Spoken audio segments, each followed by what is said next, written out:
इसमें हम आपको विभिन्न माध्यमों के लिए लेखन के विषय में आज बताएंगे। हम जैसे यहाँ पर जनसंचार माध्यम और लेखन भी कहा जा सकता है, ये इसी के अंतर्गत है। इकाई 1 के अंतर्गत हम जनसंचार माध्यम और लेखन, इसके अंतर्गत ये आता है विभिन्न माध्यमों के लिए लेखन। ये भी आप लिख सकते हैं कि जनसंचार माध्यम और लेखन।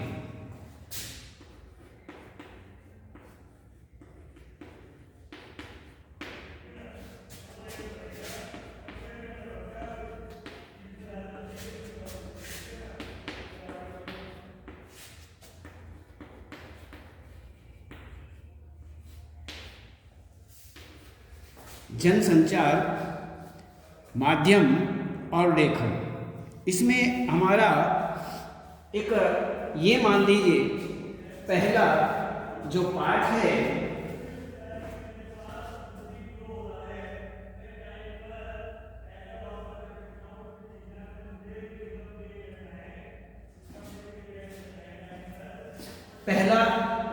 है ये विभिन्न माध्यमों के लिए लेखन।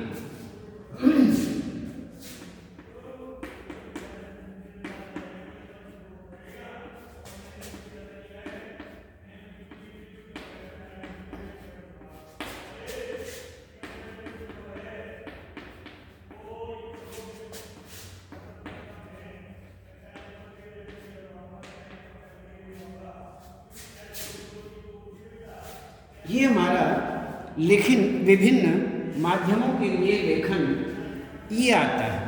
तो इसमें सबसे पहले हम देखते हैं, हम बहुत सारी चीज़ें इसमें पढ़ेंगे, तो उसी के माध्यम से हम देखते हैं कि यहाँ पर प्रमुख संचार माध्यम, जो प्रमुख संचार माध्यम हैं वो प्रिंट है, टीवी, रेडियो, इंटरनेट। ये जनसंचार के विभिन्न माध्यमों की खूबियाँ और खामियाँ, कमियाँ भी होती हैं। लाभ, कोई भी कार्य हो उसके लाभ और हानियाँ दोनों पक्ष लिए जाते हैं, पक्ष दोनों होते हैं। तो इन दोनों के अंतर्गत हम देखेंगे अब प्रिंट माध्यम को मुद्रित माध्यम में लेखन के लिए ध्यान रखने योग्य बातें इसमें देखेंगे। रेडियो समाचार की संरचना, टेलीविज़न, टीवी खबरों के विभिन्न चरण, रेडियो और टेलीविज़न समाचार की भाषा और शैली, इसके विषय में विचार करेंगे। इंटरनेट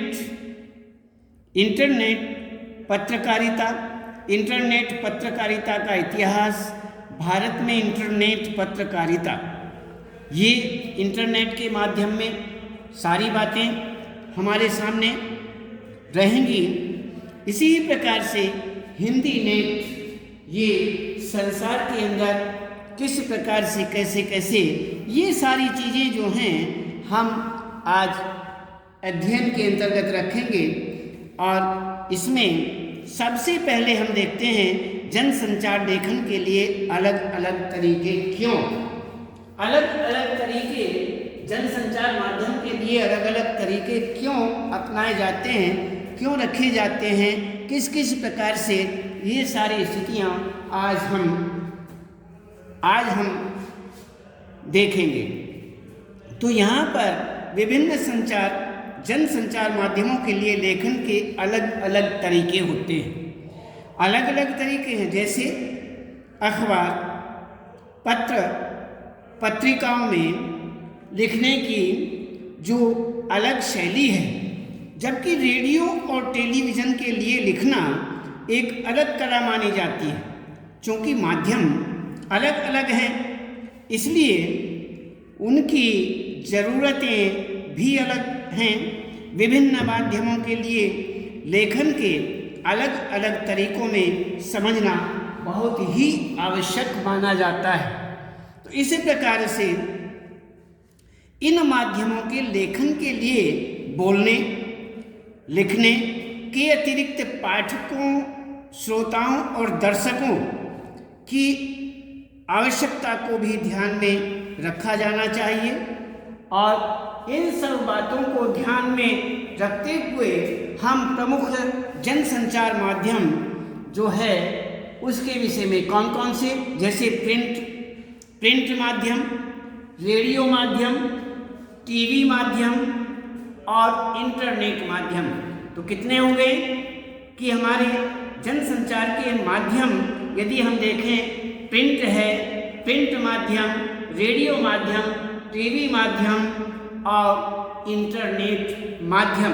तो इस प्रकार से हम इन सभी जनसंचार माध्यमों जो प्रमुख माध्यम हैं, इनके विषय में हमें कुछ बातें ध्यान रखनी चाहिए, उनके विषय में जानते हैं।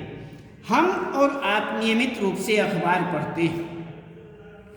इसके अलावा मनोरंजन या समाचार जानने के लिए टीवी भी देखते हैं और रेडियो भी सुनते हैं। संभव है कि हम कभी कभार इंटरनेट पर भी समाचार पढ़ते, सुनते या देखते हैं। क्या आपने कभी गौर किया है कि जनसंचार के इन सभी प्रमुख माध्यमों में समाचारों के लेखन और प्रस्तुति में क्या अंतर है?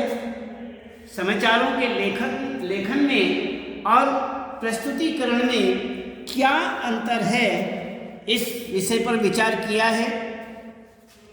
इस अंतर को जानने के लिए किसी शाम या रात को टीवी और रेडियो पर सिर्फ समाचार सुनिए और मौका मिले तो इंटरनेट पर जाकर उन्हीं समाचारों को फिर से पढ़िए। अगले दिन सुबह अखबार ध्यान से पढ़िए। इन सभी माध्यमों में पढ़े, सुने या देखे गए समाचारों की लेखन शैली, भाषा और प्रस्तुति में आपको क्या फर्क नजर आया? इसमें कोई विशेष अंतर भी है या नहीं? इसके विषय में कोई अंतर आपको दिखाई देता है? निश्चय ही इन सभी माध्यमों में समाचारों की लेखन शैली, भाषा और प्रस्तुति में आपको कई अंतर देखने को मिले होंगे, कई अंतर मिले होंगे। तो इस प्रकार से सबसे सहज और आसानी से नजर आने वाला अंतर जो है तो यही दिखाई देता है कि अखबार पढ़ने के लिए है, रेडियो सुनने के लिए है, टीवी देखने के लिए है, इंटरनेट पर पढ़ने, सुनने और देखने तीनों की ही सुविधा है। जाहिर है कि अखबार छपे हुए शब्दों का माध्यम है, जबकि रेडियो बोले हुए शब्दों का माध्यम है। अलग अलग हैं। हम सभी को जनसंचार के विभिन्न माध्यमों के बीच फर्क को समझने के लिए सभी माध्यमों के लेखन की जो बारीकियां हैं, उन बारीकियों को समझना जरूरी है। हर माध्यम की अपनी कुछ खूबियां हैं तो कुछ खामियां भी होती हैं, कुछ कमियां भी होती हैं। जहां खूबियां हैं, जहां अच्छाइयां हैं, वहां कमियां भी हैं, वहां खामियां भी हैं। तो इसी प्रकार से खबर लिखने के समय हमें इनका पूरा ध्यान रखना पड़ता है और इन माध्यमों की ज़रूरत को समझना पड़ता है। तो अब हम देखते हैं जनसंचार के विभिन्न माध्यमों की खूबियाँ और खामियाँ, अर्थात अच्छाइयाँ और बुराइयाँ किस प्रकार से। इसमें हम सभी जनसंचार के विभिन्न माध्यमों से सुपरिचित हैं, क्योंकि हम इनका प्रयोग करते हैं। अब अगर यह प्रश्न किया जाए कि आपको कौन सा माध्यम सर्वाधिक पसंद है, तो हमारा आपका उत्तर अलग अलग हो सकता है। संभवतः आपको टेलीविज़न अधिक पसंद हो और आपके दोस्त को रेडियो और किसी अन्य को समाचार पत्र पसंद हो। इसी प्रकार आप अपने फुर्सत के क्षण पत्र पत्रिका पढ़कर बिताते हो, पर आपका मित्र इंटरनेट पर चैटिंग करके बिताता हो। तो ये सारी की सारी जो अंतर वाली स्थिति है ये आपको देखने को मिल जाएगी, और यही सारे के सारे उसमें हम सबके बीच में अंतर दिखाई देता है। तो यहाँ पर जनसंचार के माध्यमों के बारे में अलग अलग पसंद होने के कारण सबसे पहला कारण है अपनी अपनी पसंद, रुचि, और दूसरा कारण है उनकी आवश्यकताएं और पहुंच की अनुकूलता। इसके अलावा हर माध्यम की अपनी विशेषताएं और कमियां हैं, जिनके कारण किसी व्यक्ति को एक साधन बहुत पसंद आता है तो दूसरा बिल्कुल ही कम आता है। ये अपनी अपनी विशेषताएं होती हैं। तो माध्यम जनसंचार जो है, संचार माध्यमों के प्रति बनी किसी की पसंद या नापसंद से ये धारणा नहीं बना लेनी चाहिए कि जनसंचार का कोई एक माध्यम सबसे अच्छा या बेहतर है। बस ऐसा नहीं मानना चाहिए, या कोई एक दूसरे से कमतर हो, कम है या ज़्यादा है, इस तरह का हमें विचार नहीं बना लेना चाहिए। इस प्रकार की धारणा हमें नहीं बनानी चाहिए।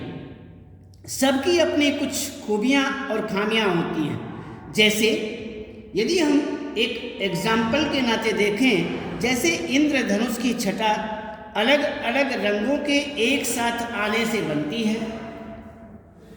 अलग अलग रंग होते हैं, इंद्रधनुष में एक तो रंग नहीं होता है, अलग अलग रंग होते हैं। वैसे ही जनसंचार के विभिन्न माध्यमों की असली शक्ति जो है उनके परस्पर पूरक होने में है। जनसंचार के विभिन्न माध्यमों के बीच फर्क चाहे जितना क्यों न हो, लेकिन वे आपस में प्रतिद्वंदी नहीं हैं, बल्कि एक दूसरे के पूरक हैं, सहयोगी हैं। तो इस प्रकार से वह सभी माध्यम जो हैं वह आवश्यक माने जाते हैं। तो इस प्रकार जैसे समाचार पत्र में समाचार पढ़ने और इच्छानुसार उस पर रुककर सोचने से पाठक को अलग संतुष्टि मिलती है, जबकि दूरदर्शन पर समाचार देखते हुए ऐसा नहीं कर पाते। दूरदर्शन पर समाचार देखते हुए समाचारों, उनके चित्रों और प्रस्तोता के हाव भाव का जो संगम है, उस संगम होने के कारण सजीवता आ जाती है। इसमें दर्शक की रुचि बढ़ जाती है। आगे कहते हैं कि रेडियो पर समाचार सुनते हुए हम उन्मुक्त होते हैं, जिससे आराम करते हुए भी हम या कोई काम करते हुए भी इसे सुना जा सकता है। अब हम कोई कार्य कर रहे हैं तो भी हम रेडियो सुन सकते हैं, कोई अन्य खा पी रहे हैं तो भी हम रेडियो सुन सकते हैं। तो इसको सुनते हुए भी हम खाना पीना, अन्य कार्य जो भी हमारे कार्य होते हैं उन कार्यों को हम सहज कर सकते हैं। ये हमारा गुण जो है ये केवल रेडियो के अंतर्गत ही हमें मिल सकता है। तो ये संचार, रेडियो वाला जो संचार माध्यम है, ये इस प्रकार का माध्यम माना जाता है। इंटरनेट के विषय में, इंटरनेट जो है वो अंतरक्रियात्मकता और सूचनाओं के विशाल भंडार का अद्भुत माध्यम माना जाता है, जहां पहुंचने के लिए बस एक बटन दबाने भर की आवश्यकता होती है। एक बटन दबाया और जहां चाहा वहां पहुंच गए। तो इसी प्रकार से इनके विषयों का चयन हमारे आपके ऊपर निर्भर करता है। यदि हमें किसका चयन करना है, क्या देखना है, क्या सुनना है, ये चयन जो है ये हमारे अपने ऊपर है। हम सोचते हैं, हम जैसा सोचते हैं वैसा हम दृश्य या सुनना पसंद करते हैं और वैसा ही देख सकते हैं और वैसा ही हम सुन सकते हैं। तो ये हुआ इंटरनेट के विषय में। आप कहते हैं कि प्रत्येक माध्यम अलग अलग आवश्यकताओं को पूरी करता है। इन सभी का हमारे दैनिक जीवन में विशेष रूप से उपयोग है, इसलिए इनका दिनों दिन विकास और विस्तार होता जा रहा है। हमारी आवश्यकताएं पूरा करता है।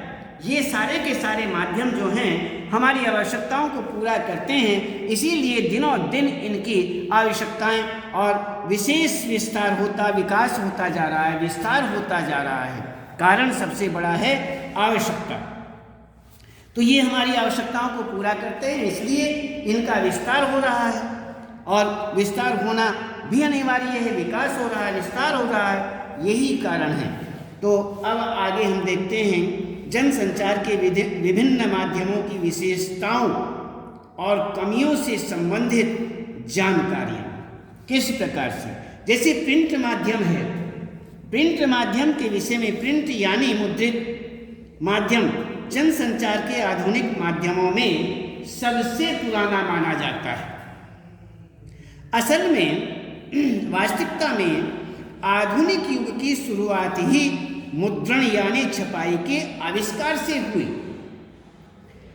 हालांकि मुद्रण की शुरुआत चीन से मानी जाती है, लेकिन आज हम जिन छापे खाने को देखते हैं इसके आविष्कार का श्रेय जर्मनी के गुटेनबर्ग को जाता है। छापाखाना यानी प्रेस के आविष्कार ने दुनिया की तस्वीर बदल दी। यूरोप में पुनर्जागरण रेनेसां की शुरुआत में छापे खाने की अहम भूमिका थी। भारत में पहला छापाखाना सन 1556 में गोवा में खोला गया। वहाँ पर खुला। इसे मिशनरियों ने धर्म प्रचार की पुस्तकें छापने के लिए खोला था। तब से अब तक मुद्रण तकनीक में काफ़ी बदलाव आया है और मुद्रित माध्यमों का व्यापक विस्तार भी हुआ है।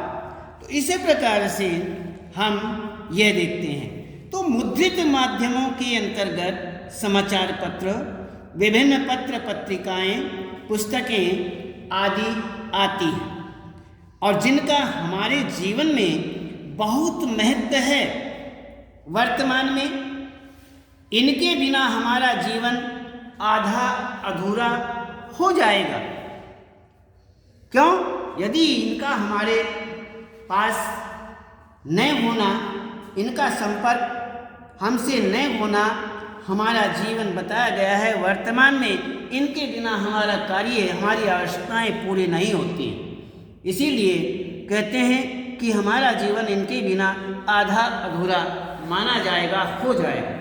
इसी प्रकार से हम देखते हैं यहाँ पर प्रिंट माध्यम। तो प्रिंट माध्यमों की क्या क्या विशेषताएं होती हैं, इनके विषय में विचार करते हैं। प्रिंट माध्यमों में शब्दों के छपे होने के कारण अस्थायित्वता होती है। अस्थायित्व होता है। यदि हमने प्रिंट के माध्यम से कोई पुस्तक तैयार की है, वो हमेशा रहने वाली होती है। इन्हें अपनी अक्षमता और योग्यता अनुसार पढ़ा जा सकता है। जैसी हिम्मत है उसके अनुसार, समय के अनुसार हम इसको पढ़ सकते हैं। इन्हें प्रथम पृष्ठ, मध्यम पृष्ठ या अंतिम पृष्ठ कहीं से भी पढ़ा जा सकता है। आप जहाँ से चाहें पुस्तक को वहाँ से पढ़ सकते हैं। इन्हें बार बार पढ़ा या समझा जा सकता है। ऐसा नहीं कि हम आज पढ़ें और कल उसे पढ़ नहीं पाएँ, ऐसा भी नहीं है। हम इसे हर समय जब चाहें तब पढ़ सकते हैं, जब चाहें तब बार बार पढ़ सकते हैं। तो इस प्रकार इन्हें लंबे समय तक सुरक्षित रखा जा सकता है। भविष्य में इनका प्रयोग संदर्भ की भांति किया जा सकता है। प्रिंट माध्यम लिखित भाषा का विस्तार है।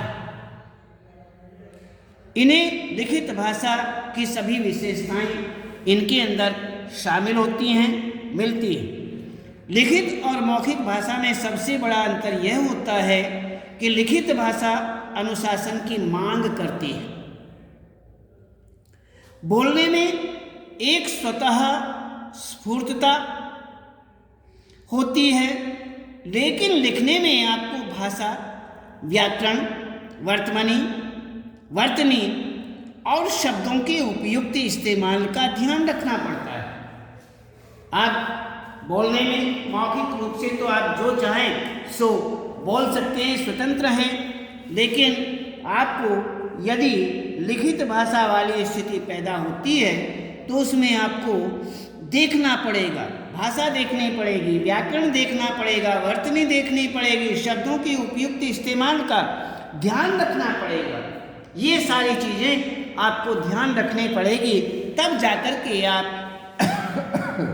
लिखित भाषा माध्यम को पूरा कर सकते हैं। इनमें गूढ़ एवं गंभीर बातें भी लिखी जा सकती हैं, क्योंकि पाठक के पास इन्हें पढ़ने, सोचने, समझने का समय जो है तथा योग्यता होती है। प्रिंट माध्यम का पाठक साक्षर एवं विशेष योग्यता वाला होता है। इसमें साक्षर होता है, वो पढ़ा लिखा होना चाहिए और उसके बाद योग्य होना चाहिए, तभी वह इस प्रकार से यहाँ पर प्रिंट माध्यम का पाठक बन सकता है। पाठक तो वही होगा जो प्रिंट माध्यम को सहज पढ़ सके या उसे समझ सके, उसमें इतनी योग्यता हो, तो इस प्रकार योग्यता वाला और साक्षर माना जाता है। तो प्रिंट माध्यमों की कमियां क्या क्या हैं? अब ये तो हुआ हमारा इसमें विशेषताएं। अब हम देखते हैं उनमें क्या क्या कमियां हैं। तो निरक्षरों के लिए मुद्रित माध्यम किसी काम के लिए नहीं है। जो लिखा हुआ है और वह कोई अनपढ़ है तो उस अनपढ़ के लिए वो लिखा हुआ माध्यम जो है वह बेकार है, किसी काम का नहीं है। और मुद्रित माध्यमों के लिए लेखन करने वालों को अपने पाठकों के भाषा ज्ञान के साथ साथ उनके शैक्षिक ज्ञान और योग्यता का विशेष ध्यान रखना पड़ता है।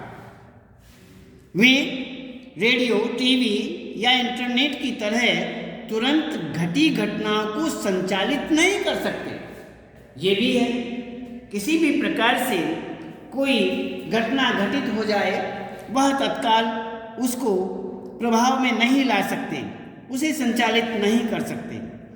ये एक निश्चित अवधि पर प्रकाशित होते हैं, जैसे अखबार 24 घंटे में एक बार, साप्ताहिक पत्रिका सप्ताह में एक बार, मासिक पत्रिका माह में एक बार, वार्षिक पत्रिका वर्ष में एक बार, आदि आदि। तो अखबार या पत्रिका में समाचारों या रिपोर्ट को प्रकाशन के लिए स्वीकार करने की एक निश्चित समय सीमा होती है, जिसे हम डेडलाइन कहते हैं। तो इसी प्रकार से यहाँ पर हम देखते हैं तो मुद्रित माध्यमों में लेखक को जगह का पूरा ध्यान रखना चाहिए। इसके अंतर्गत शब्द सीमा का विशेष ध्यान रखा जाता है। शब्द सीमा का भी हमें विशेष रूप से ध्यान रखना चाहिए। छपाई से पहले आलेख की गलतियों को दूर किया जाता है, दूर कर दिया जाए, क्योंकि प्रकाशित सामग्री की जो अशुद्धि हैं वहीं ठहर सी जाती हैं। भाषा, वर्तनी, शैली और व्याकरण पर विशेष ध्यान देना चाहिए। इन सारी बातों पर हमें विशेष रूप से ध्यान देना चाहिए। प्रवाहमयता बनाए रखने के लिए तारतम्यता आवश्यक मानी जाती है। तो इसी प्रकार से हम इनका विशेष रूप से ध्यान रखें। इस प्रकार हमने जाना कि विभिन्न माध्यमों का जो लेखन है प्रमुख जनसंचार माध्यम के विषय में, लेखन के लिए अलग अलग तरीके क्यों, प्रमुख जनसंचार माध्यम प्रिंट, रेडियो, टीवी, इंटरनेट आदि, इनके विषय में जाना। तो जनसंचार के विभिन्न माध्यमों की क्या क्या अच्छाइयाँ हैं और क्या क्या बुराइयाँ हैं, अर्थात खूबियाँ और खामियाँ जो हैं वो दोनों प्रकार से हमने आपको बताई। जनसंचार के विभिन्न माध्यमों की जो विशेषताएं हैं, कमियां हैं, उनसे संबंधित जानकारी हम इन प्रिंट मुद्रित माध्यमों की विशेषताएं और उनकी कमियां, ये हमने सब जाना। तो इस प्रकार से अब हम इसमें एक रेडियो माध्यम जो है, जनसंचार माध्यम जो है रेडियो, इसके विषय में विचार करते हैं। और इसके विषय में विचार करते हुए देखते हैं कि रेडियो श्रव्य माध्यम माना जाता है, केवल सुना जा सकता है, देखा नहीं जा सकता। इसमें सब कुछ ध्वनि, स्वर और शब्दों का खेल माना जाता है। इन सब कारणों से रेडियो को श्रोताओं से संचालित माध्यम माना जाता है, केवल संचारित किया जा सकता है, संचालित होता है, सुना जा सकता है, श्रव्य है, सुना जा सकता है, देखा नहीं जा सकता। तो इसीलिए हम उसे देख नहीं सकते, सुन सकते हैं। तो अखबार के पाठकों को यह सुविधा उपलब्ध रहती कि वे अपनी पसंद और इच्छा से कभी भी और कहीं से भी पढ़ सकते हैं। अगर किसी समाचार लेखन या फीचर को पढ़ते हुए कोई बात समझ में नहीं आई, कोई भी बात समझ में नहीं आती है, तो पाठक उसे फिर से पढ़ सकता है, दोबारा पढ़ सकता है, या शब्दकोश में उसका अर्थ देख सकता है, या किसी से पूछ भी सकता है। लेकिन रेडियो के श्रोता को यह सुविधा उपलब्ध नहीं होती है। वह अखबार की तरह रेडियो समाचार बुलेटिन को कभी भी और कहीं से भी सुन सकता है। उसे बुलेटिन के प्रसारण समय का इंतजार करना पड़ता है और फिर शुरू से लेकर अंत तक बारी बारी से एक के बाद दूसरा समाचार सुनना पड़ता है। यदि वह किसी गूढ़ शब्द या वाक्यांश के आने पर शब्द कोश में अर्थ ढूंढने लगेगा तो बुलेटिन आगे निकल जाएगा। अर्थात आप किसी भी प्रकार से वो समाचार सुन नहीं सकते, चाहे आपकी समझ में आए या नहीं आए, कितना भी कठिन शब्द क्यों न हो। यदि आप उसे समझ नहीं सकते, आप उसे समझना चाहते हैं, शब्दकोश में ढूंढना चाहते हैं, उसका अर्थ देखना चाहते हैं, तो आपके समाचार निकल जाएंगे। शब्द का अर्थ तो आप ढूंढ लेंगे, शब्द को सरल तो बना लेंगे, समझ भी जाएंगे, लेकिन आपके आगे के जो समाचार हैं, बुलेटिन हैं, वो आगे निकल जाएंगे, आप उन्हें नहीं सुन पाएंगे। तो इसी प्रकार से यहाँ पर यह स्पष्ट होता है कि रेडियो में अखबार की तरह पीछे लौटकर सुनने की सुविधा नहीं होती है। अगर रेडियो बुलेटिन में कुछ भी भ्रामक या अरुचिकर है तो संभव है कि श्रोता तुरंत स्टेशन बंद कर दे। रेडियो मूलतः एक रेखीय माध्यम माना जाता है, अर्थात सुना जा सकता है, लेकिन वहाँ शब्दों और ध्वनियों की जो तुलना है उसमें दृश्यों, तस्वीरों का महत्व सर्वाधिक होता है। टीवी में शब्द दृश्यों के अनुसार और उनके सहयोगी के रूप में चलते हैं। इनके विपरीत रेडियो में शब्द और आवाज ही सब कुछ है। इस प्रकार से यहाँ ये स्पष्ट होता है। रेडियो समाचार की संरचना। रेडियो के लिए समाचार लेखन अखबारों से कई मामलों में भिन्न माने जाते हैं, क्योंकि दोनों माध्यमों की प्रकृति अलग अलग है। इसलिए समाचार लेखन करते हुए उनका ध्यान जरूर रखा जाता है रेडियो समाचार की संरचना अखबारों या टीवी की तरह उल्टा पिरामिड अर्थात इनवर्टेड पिरामिड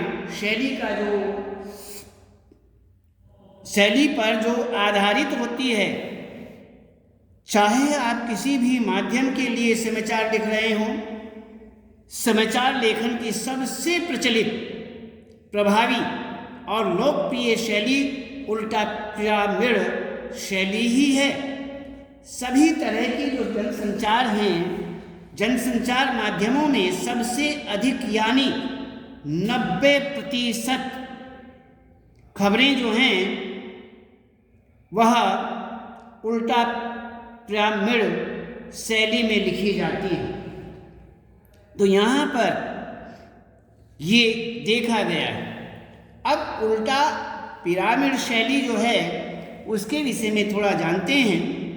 इस शैली में समाचार के सबसे महत्वपूर्ण तथ्य को सबसे पहले लिखा जाता है और उसके बाद घटते हुए महत्व क्रम में अन्य तथ्यों या सूचनाओं को लिखा या बताया जाता है।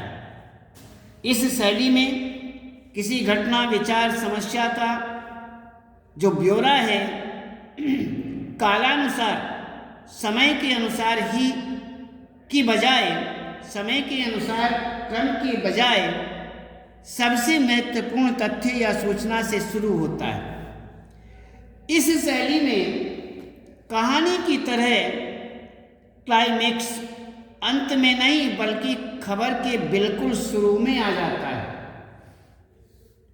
उल्टा पिरामिड शैली में कोई निष्कर्ष नहीं होता। आगे कहते हैं, उल्टा पिरामिड शैली के तहत समाचार को 3 हिस्सों में विभाजित किया जा सकता है: इंट्रो, बॉडी और समापन। आगे कहते हैं, समाचार के इंट्रो या लीड को हिंदी में मुखड़ा भी कहते हैं। इसमें खबर के मूल तत्व को शुरू की 2 या 3 पंक्तियों में बताया जाता है। यह खबर का सबसे अहम हिस्सा होता है।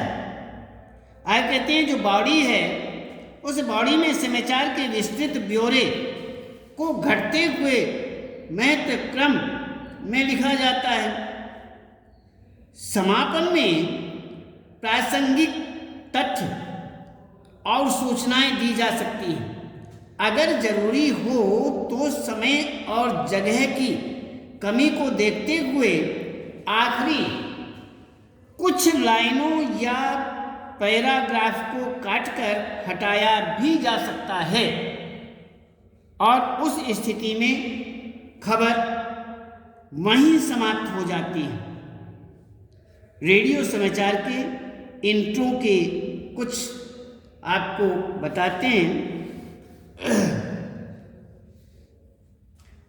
उदाहरण रूप में मान लीजिए, उत्तर प्रदेश के उन्नाव जिले में एक बस दुर्घटना में आज 20 लोगों की मौत हो गई। मृतकों में 5 महिलाएं और 3 बच्चे शामिल हैं। ये रेडियो के समान इस प्रकार से आते हैं। महाराष्ट्र में बाढ़ का संकट गहराता जा रहा है। राज्य में बाढ़ से मरने वालों की संख्या बढ़कर 465 हो गई है। इस प्रकार ये समाचार आते हैं।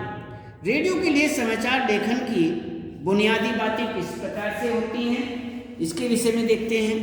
रेडियो के लिए समाचार कॉपी तैयार करते हुए कुछ बुनियादी बातों का ध्यान रखना बहुत आवश्यक होता है, जरूरी होता है।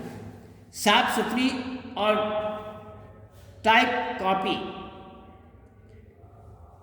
रेडियो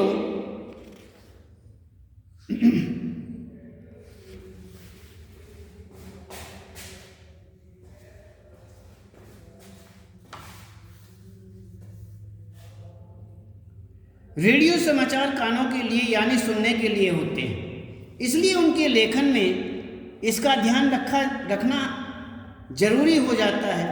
रेडियो समाचार कॉपी ऐसे तैयार की जानी चाहिए कि पढ़ने में वाचक या वाचिका को कोई दिक्कत न हो। अगर समाचार कॉपी टाइप और साफ सुथरी नहीं है तो उसे पढ़ने के दौरान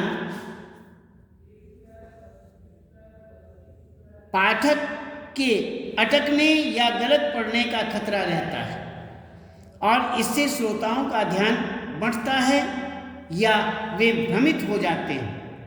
इसके लिए समाचार कॉपी को कंप्यूटर पर ट्रिपल स्पेस में टाइप किया जाना चाहिए। एक लाइन में अधिकतम 12-13 शब्द होने चाहिए। पंक्ति के आखिर में कोई शब्द विभाजित नहीं होना चाहिए। पृष्ठ के आखिर में कोई लाइन अधूरी नहीं होनी चाहिए। समाचार कॉपी में जटिल और उच्चारण में कठिन शब्द, संक्षिप्ताक्षर, अंक आदि नहीं लिखने चाहिए जिन्हें पढ़ने में जबान लड़खड़ाने लगे। इसी प्रकार से अंकों के विषय में अंकों को लिखने का सही तरीका। रेडियो के लिए समाचार लेखन में विशेष सावधानी बरतनी चाहिए। जैसे 1 से 10 तक के अंकों को शब्दों में और 11 से 999 तक अंकों में लिखा जाना चाहिए।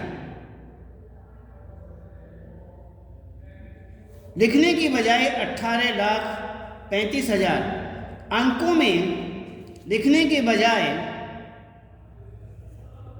शब्दों में लिखा जाना चाहिए। 18 लाख अन्य शब्दों में ही लिखा जाना चाहिए। अखबारों में परसेंट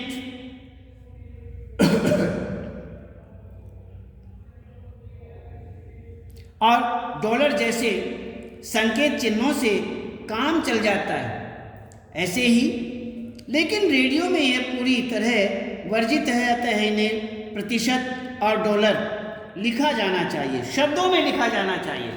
ये नहीं कि आपने संकेत लिख दिया, ये आपने संकेत लिख दिया कि ये परसेंटेज है, यह डॉलर है, आप लिख देते हैं, लेकिन ऐसा नहीं है, ऐसा नहीं लिखा जाना चाहिए। तो इसी प्रकार से हम हर तरह से इन बातों का विशेष रूप से ध्यान रखें। तो इसमें हम देखते हैं जहाँ भी संभव और उपयुक्त हो दशमलव को उसके नज़दीकी पूर्णांक में लिखना बेहतर होता है। इसी तरह से रुपए को रेडियो में लगभग शब्दों में लिखना श्रोताओं को समझाने के लिहाज से बेहतर है। इसी प्रकार से श्रोताओं को बताया जाता है। खेलों के स्कोर को उसी तरह लिखना चाहिए। सचिन तेंदुलकर ने अगर 98 रन बनाए हैं तो उसे लगभग 100 रन नहीं लिख सकते।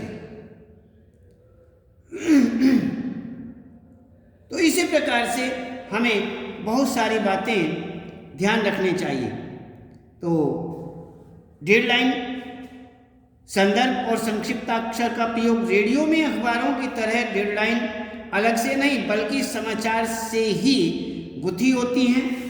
रेडियो पर 24 घंटे समाचार चलते रहते हैं, इसलिए समाचार में आज सुबह, आज दोपहर, आज शाम, आज तड़के आदि का इस्तेमाल किया जाता है। इसी तरह बैठक कल होगी या कल हुई है, बैठक में का प्रयोग किया जाता है। इस प्रकार से बहुत सारी बातें बताई जाती हैं। तो संक्षिप्ताक्षरों के प्रयोग से बचा जाए और अगर जरूरी हो तो समाचार के शुरू में पहले उसे पूरा किया जाए, फिर संक्षिप्त अक्षर का प्रयोग किया जाए, जैसे WPO आदि आदि। तो बैंक का इस्तेमाल सीधे किया जा सकता, ICICI बैंक का इस्तेमाल जो है वो सीधे भी किया जा सकता है। ये सारी की सारी चीज़ें अलग अलग दिखाई गई हैं, इसलिए ये माध्यम इस प्रकार से बनता है। और ये सारे माध्यम जो हैं, प्रिंट माध्यम है, अन्य रेडियो माध्यम है या अन्य इस प्रकार के जो माध्यम हैं, हम इसी ही प्रकार से देखते हैं। और आज केवल इतना ही, और हम कल बताएंगे।